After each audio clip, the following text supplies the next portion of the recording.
तो exercise 8th D assertion reason questions. तो directions इसके लिए गिवन है।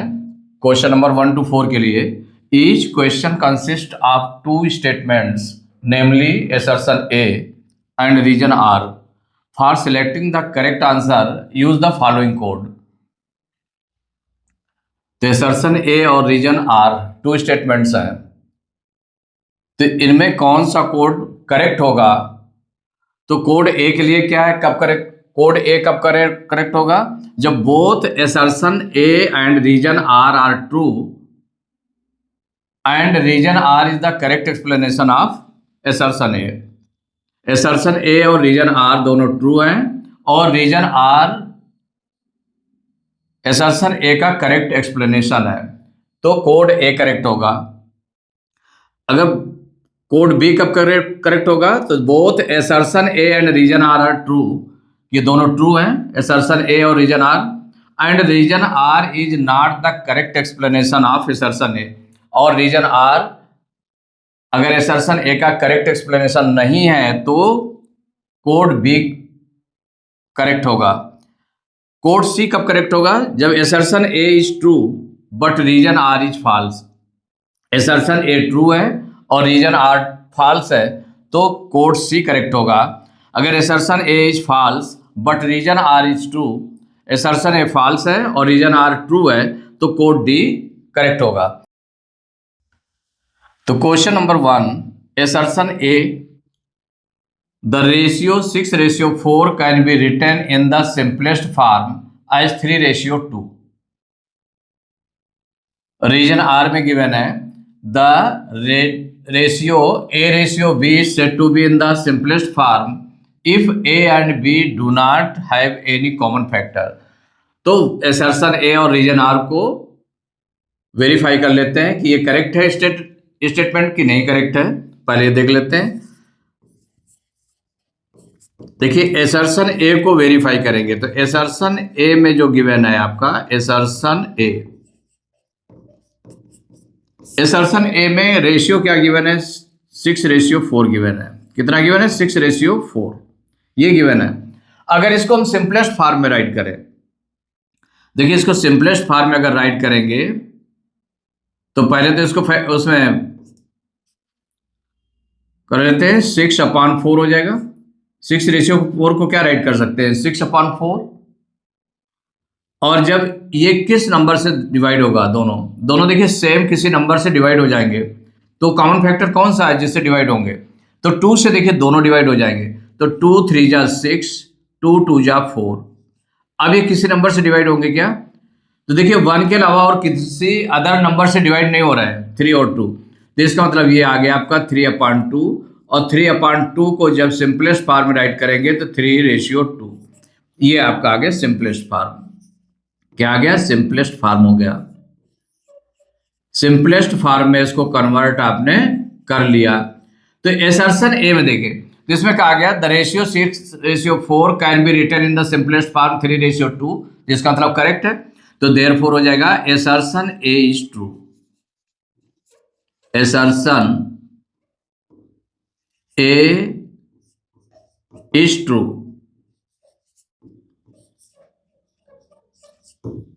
एसर्शन ए ट्रू हो गया। अब रीजन आर को देखते हैं वेरीफाई करके। तो reason are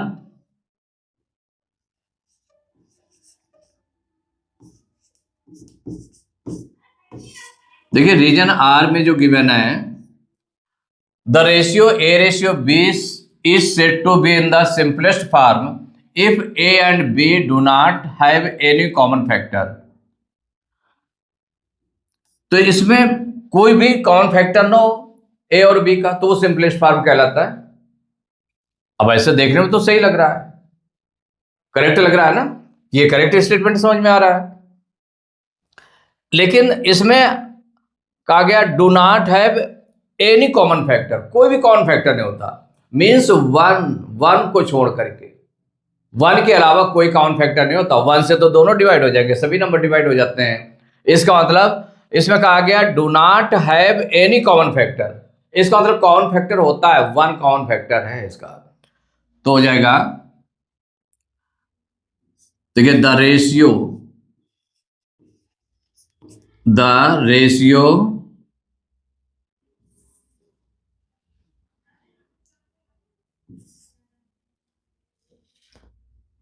A ratio B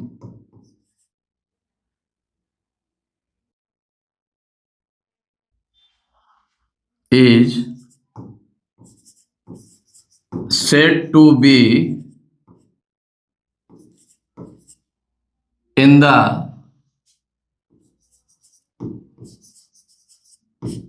simplest form. ये स्टेटमेंट गिवन है, simplest form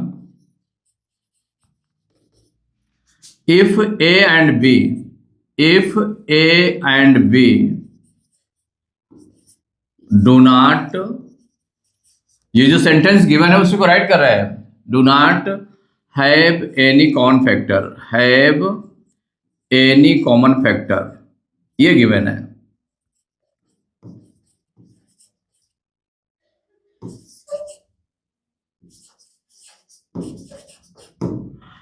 do not have any common factor, कोई कॉमन फैक्टर नहीं होता, वन कॉमन फैक्टर होता है, माने वन इसका कॉमन फैक्टर ऑलरेडी इसका होगा।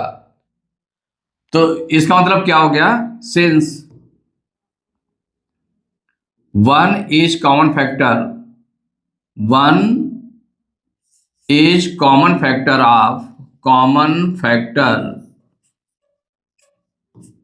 Factor of A and B. A और बी का कॉमन फैक्टर क्या होगा, अगर ये मान लो A ratio B simplest form में है तो इसमें कहा गया if A and B do not have any common factor but one is common factor of A and B. तो या हम ऐसे राइट कर दें यहां पर but one is common factor of A and B, तो therefore reason R is false, reason R is false. अब देखिए दोनों को मिलाकर के आंसर देंगे, तो since assertion A is true, assertion A is true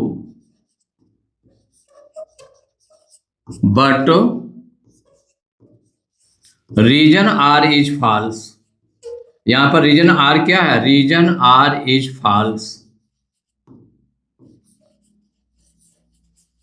दोनों स्टेटमेंट को मिलाकर के इस तरह से बोलेंगे, since assertion A is true but reason R is false, तो therefore इसके लिए कौन सा कोड करेक्ट है, तो assertion A is true but reason R is false, इसके लिए कोड सी, तो therefore code C is correct, code C is correct. कि कौन सा कोड करेक्ट होगा इसमें, कोड सी, यही आपका आंसर हो जाएगा। क्वेश्चन नंबर सेकंड है, assertion A गिवन है, the ratio between 15 kg and 20 kilometre is 3:4। Reason R given है, let M be any non zero number, then for any ratio A ratio B we have A ratio B equal A upon M ratio B upon M। माने किसी same number से अगर हम divide कर देते हैं ratio को same number से, तो भी वो रेशियो में ही रहते हैं, किसमें रहते हैं, रेशियो में रहते हैं। तो इसका मतलब ये आपका करेक्ट है, रीजन आर क्या है, करेक्ट है। और इसमें देख लें जो वेरीफाई करेंगे, तो assertion A को पहले वेरीफाई करते हैं, assertion A, देखिए assertion A को वेरीफाई करेंगे तो इसमें लिखा हुआ है the ratio between 15 kg and 20 kilometre is 3:4। अगर इसको हम निकालें तो 15 रेशियो अगर 20 हम करें तो क्या हो जाएगा, 5 से दोनों कैंसिल हो जाएंगे, तो 5 3 या 15, 5 4 या 20, 3:4 ऐसे आ गया। But units are different, since 15 kilogram, the unit of 15 kilogram, यहां पर क्या है, the unit of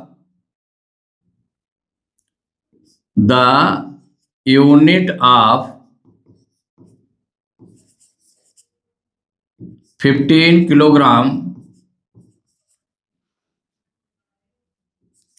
is kilogram and the unit of 20 kilometer is kilometer. माने इसकी यूनिट क्या है, किलोमीटर है, और इसकी 15 केजी क्या है, किलोग्राम है, तो डिफरेंट यूनिट। तो both units are different, both units are different, माने ये अलग अलग यूनिट है, both units are different. So तो जब both units are different, so इसका जो रेशियो है, so ratio can not be find, so we can not find ratio. अगर डिफरेंट यूनिट्स होंगी तो हम उसका रेशियो नहीं फाइंड कर सकते हैं, so we can not find ratio. तो देयरफॉर क्या हो जाएगा, ये assertion A is false, therefore assertion, जबकि इसमें रेशियो दिया है तो असर्शन ए इज फॉल्स। देखिए उसका रीजन आपने क्या बताया, उसका रीजन जो आपने बताया कि unit of 15 KG is KG, इसका केजी है, किलोग्राम है, और उसका किलोमीटर है unit. Both units are different, so we can not find ratio, तो उसका हम रेशियो फाइंड नहीं कर सकते हैं। तो देयरफॉर क्या हो जाएगा, असर्शन ए इज फॉल्स। अब रीजन आर को देख लें, तो रीजन आर,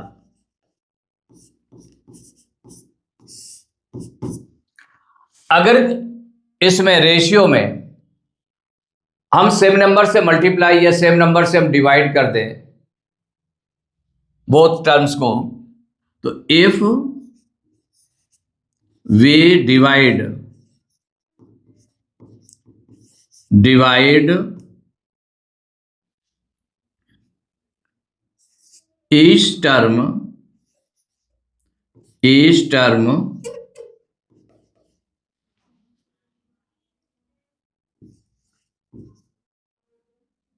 each term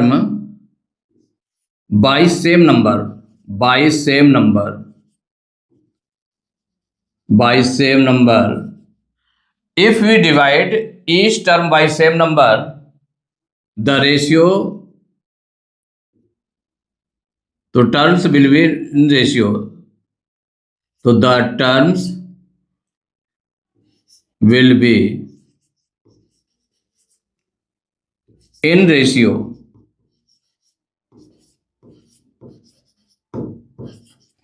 कि जो टर्म्स है वो रेशियो में ही रहेंगे। If you divide each term by same number, the terms will be in ratio, कि टर्म्स रेशियो में होंगे, जिसमें कहा गया let m be any non zero number, then for any ratio a ratio b we have a ratio b equal to, किससे divide किया गया है, m से डिवाइड किया गया है, तो a upon m ratio b upon m से दोनों को डिवाइड कर दिया गया, दोनों टर्म्स को।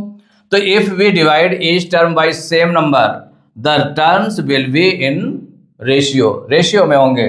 तो देयरफॉर क्या हो जाएगा, reason R is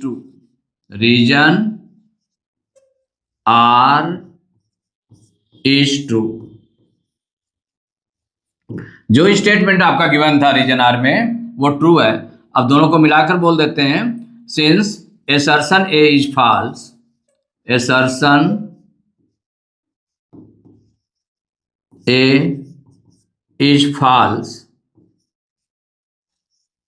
but reason R is true, but reason R is true, therefore कौन सा कोड होगा, जब assertion A false है तो assertion A is false but reason R is true, कौन सा कोड है, code D, therefore code D is correct, code D कौन सा, कोड D is correct। ये आपका आंसर हो गया। क्वेश्चन नंबर 3 है, assertion A में गिवन है if A ratio B proportion C ratio D, then A into C equal to B into D. Reason R में गिवन है in a proportion the product of means equal to product of extremes. तो ये तो आपका rule लिखा हुआ है, वही फार्मूला लिखा हुआ है, the product of means equal to product of extremes. तो ये फार्मूला लिखा हुआ है, इसका मतलब ये तो करेक्ट है। और इसको और देख लेते हैं, जो एसर्शन ए है उसको वेरीफाई कर लेंगे। तो इसमें क्या है, एसर्शन ए, देखिए एसर्शन ए में आपका क्या गिवन है, गिवन है ए रेशियो बी प्रपोर्शन, ये प्रोपोर्शन में है, सी रेशियो डी इसके प्रोपोर्शन में है। तो since product of extremes equal to product of extremes equal product of means, ये तो फार्मूला होता है इसका, प्रोडक्ट ऑफ मीन्स। तो जब ये फार्मूला होता है तो इस फार्मूले में राइट करेंगे प्रोडक्ट ऑफ एक्सट्रीम, तो एक्सट्रीम नंबर कौन से हैं, ए और डी है, तो ए इंटू डी, तो देयरफॉर हो जाएगा ए इंटू डी इक्वल टू हो जाएगा, और मीन्स में कौन से नंबर है, बी और डी है, बी और सी है, तो इक्वल टू हो जाएगा बी इंटू सी। अब इसको मैच कर लें, तो ये आपका निकला है, ये निकल आएगा ना, लेकिन इसमें क्या लिखा हुआ है, A into C equal to B into D, इसका मतलब ये रॉन्ग है। कैसा रॉन्ग है, फॉल्स है, विच इज नॉट टैली।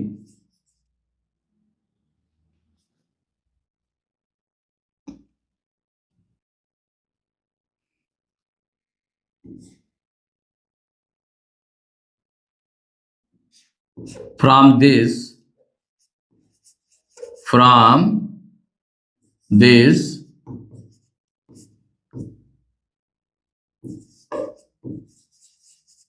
माने statement is not, statement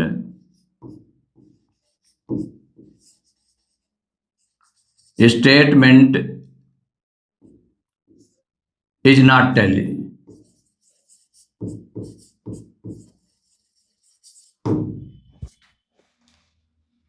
From this the statement is not tally, तो स्टेटमेंट टैली नहीं कर रहा है।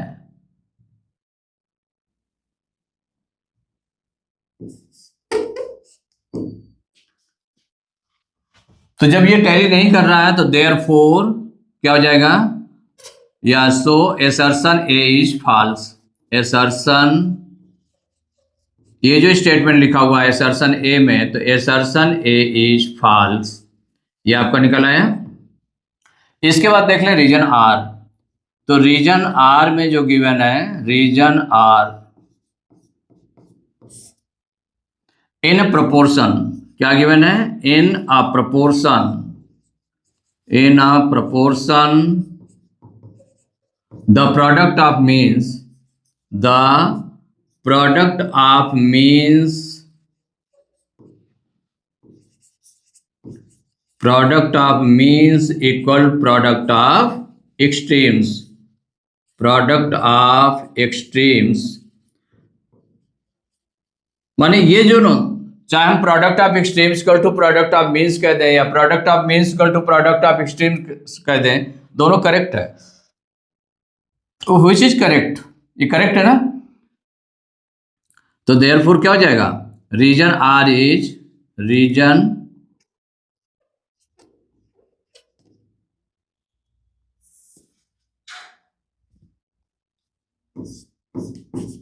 Reason R is true, reason R क्या है, ट्रू है। अब दोनों को मिलाकर देखिए बोलेंगे तो since assertion A is false, assertion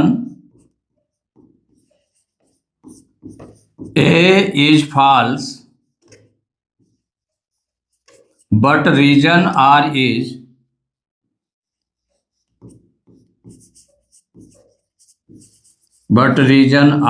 is true। देखिए रीजन R ट्रू है, देयरफॉर क्या हो जाएगा, देयरफॉर तो जब एसर्शन ए फॉल्स है और रीजन आर ट्रू है तो कौन सा कोड करेक्ट है? तो therefore code D is correct. Therefore code D is correct. कौन सा कोड करेक्ट है इसमें? Code D is correct. यही आपका कोड डी आंसर हो गया। क्वेश्चन नंबर 4 है, एसर्शन ए में लिखा हुआ A B C are said to be in continued proportion if A ratio B proportion B ratio C. Reason R में given है if A B C are in continued proportion then B equal to A C. देखिए 3 numbers हैं, 3 terms हैं, 3 numbers हैं A B C are said to be in continued proportion. Continued proportion में क्या होता है कि इसमें जो मिड का माने 3 नंबर्स होते हैं प्रोपोर्शन में, 3 नंबर्स प्रोपोर्शन में होते हैं, तो जो मिड का नंबर रहता है वो डबल टाइम लिखा जाता है। क्या लिखा जाता है? वो डबल टाइम हो जाता है। माने सेकंड और थर्ड टर्म में, सेकंड और थर्ड टर्म में वही बी को रिपीट कर देंगे। बी को क्या करते हैं? रिपीट कर देते हैं। तो means A ratio B proportion B ratio C. तो इसका मतलब जो एसर्शन ए है वो आपका ट्रू है। इसमें कहा गया if A B C are in continued proportion then B equal to A C. अगर ये कंटिन्यूड प्रोपोर्शन में है इसका मतलब बी जो आपका होगा वो डबल टाइम लिखा जाएगा। तो ए प्रोपोर्शन बी माने A ratio B proportion B ratio C. और इसके बाद product of extremes equal to product of means, उससे हम निकाल सकते हैं इसको। क्या इतना आ रहा है? अगर आ रहा है तो उसको हम टैली कर लेते हैं। तो इसमें वेरीफाई करेंगे एसर्शन ए को पहले। तो एसर्शन ए में, एसर्शन ए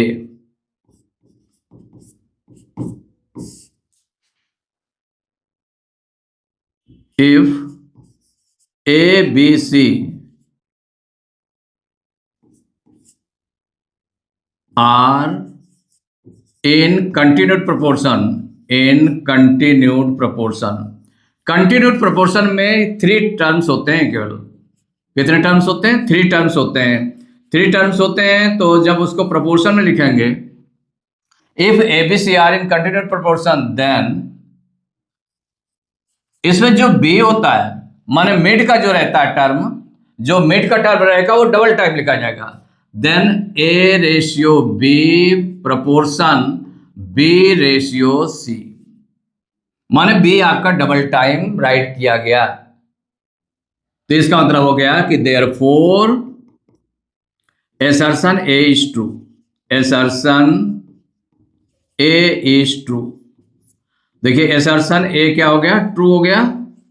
अब इसके बाद में रीजन आर, रीजन आर में देखते हैं। रीजन आर में कहा गया तो इसमें है if A B C, if A B C are in continued proportion. जब ये कंटिन्यूड प्रोपोर्शन में है तो क्या हो जाएगा? Continued proportion. तो इसको जब हम प्रोपोर्शन में लिखेंगे तो जो 3 टर्म्स का है ना, तो जो बीच वाला टर्म है वो डबल टाइम लिखा जाएगा। प्रोपोर्शन देन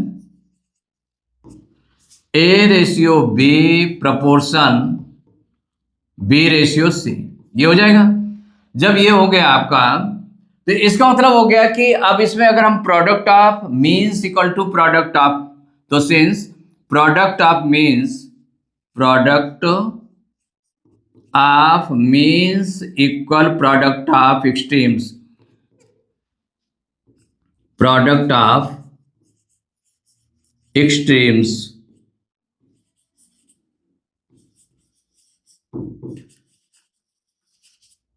माने ये आपने फॉर्मूला लगाया। तो प्रोडक्ट ऑफ मीन्स में, तो मीन्स में हमारा कौन कौन सा नंबर? बी और बी है, तो ये हो जाएगा बी इंटू बी इक्वल हो जाएगा। प्रोडक्ट ऑफ एक्सट्रीम में क्या है? ए और सी है, तो ए इंटू सी हो जाएगा। तो बी इंटू बी, तो इसको अगर हम मल्टीप्लाई करेंगे तो देखिए सेम वेरिएबल है तो इसकी पावर ऐड हो जाएंगी मल्टीप्लाई में। तो इसकी 1 पावर हो गई, इसकी 1 पावर हो गई, तो 1 1 2 हो जाएगी। मीन्स क्या हो जाएगा? B square equal to A into C means क्या हो जाएगा, इक्वल टू ए सी भी लिख सकते हैं। ए इंटू सी क्या राइट कर लेंगे, ए सी। ये आपने राइट कर दिया तो ये निकल आया आपका, which is not equal to in given question, माने जो क्वेश्चन में गिवन है B equal to A C, तो विच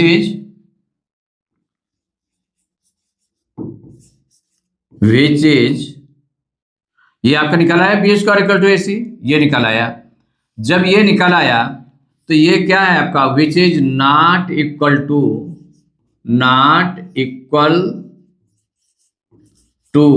क्या गिवन है इसमें, B equal to A C, माने इसके इक्वल नहीं है। तो जब इसके इक्वल नहीं है तो देयरफॉर क्या हो जाएगा, रीजन आर इज, माने कितना होना चाहिए, इसमें होना चाहिए B equal to A C given है, तो वो कितना होना चाहिए, B square equal to A C हमारा निकल रहा है, तो इसका मतलब B square equal to A C होना चाहिए, जबकि उसमें B equal to A C given है, तो इसका मतलब therefore reason R is false, reason R is false. तो जब रीजन आर फॉल्स हो गया तो दोनों स्टेटमेंट को मिलाकर लिख देंगे ज्वाइन करके, since assertion A is true, assertion A is true but reason R is false, but reason R is false.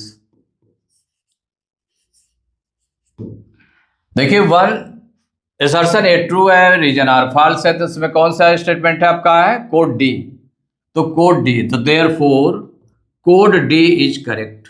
Code कौन सा कोड है, असर्शन ए इज ट्रू माने कोड सी है, तो therefore code C is correct, माने कौन सा answer होगा इसमें correct answer, code C, code C is correct, यही आंसर हो गया।